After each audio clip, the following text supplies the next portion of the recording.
Les exosquelettes font partie de nouvelles technologies d'assistance physique.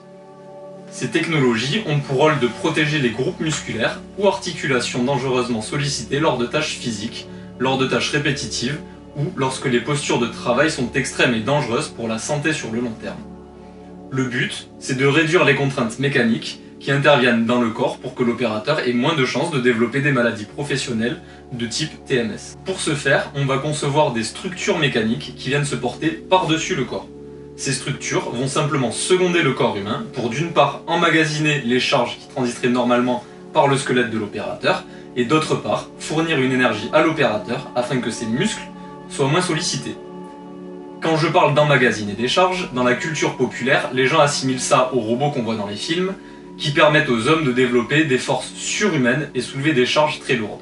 En réalité, on est bien loin de tout ça. La majorité des maladies professionnelles sont dues à des postures pénibles et à des gestes répétitifs, et pas à des manutentions de charges lourdes. L'impact peut se faire ressentir à court terme sur des activités très pénibles, comme par exemple le maintien des bras en hauteur. Le dispositif permet alors de limiter l'activité des muscles fléchisseurs des épaules et apporte donc un soutien à l'opérateur lui permettant de dépenser son énergie autrement.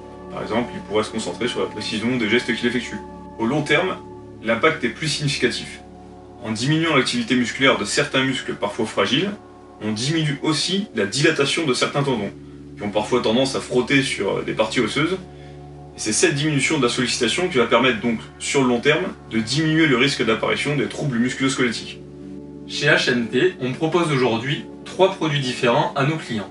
Le Plume, qui va venir soulager les épaules lors de tâches dites bras en l'air. Le Moon va venir soulager la nuque des opérateurs qui travaillent la tête en l'air.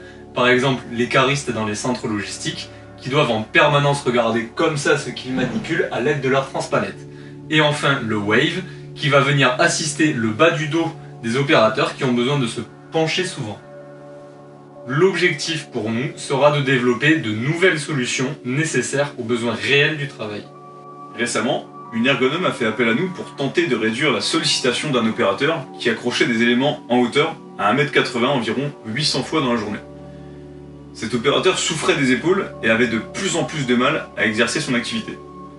Après un diagnostic et un travail sur plusieurs pistes de transformation, nous avons pu rédiger un cahier des charges pour concevoir, avec notre bureau d'études, un dispositif qui soulageait le poids des bras lors de la flexion de l'épaule et qui ne vienne pas contraindre lors des autres mouvements.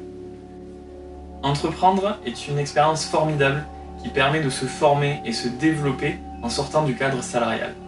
Concrètement, c'est l'ascenseur émotionnel au quotidien. On touche à tous les domaines d'une entreprise, financement, management, RH, stratégie. Le quotidien n'existe pas.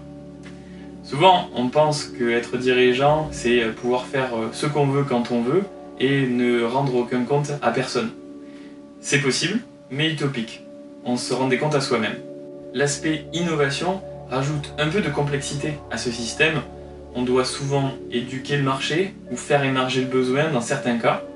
On doit également prouver que notre business model est viable et que le marché est prêt à nous accueillir les bras ouverts, que ce soit auprès des financeurs ou de nos clients.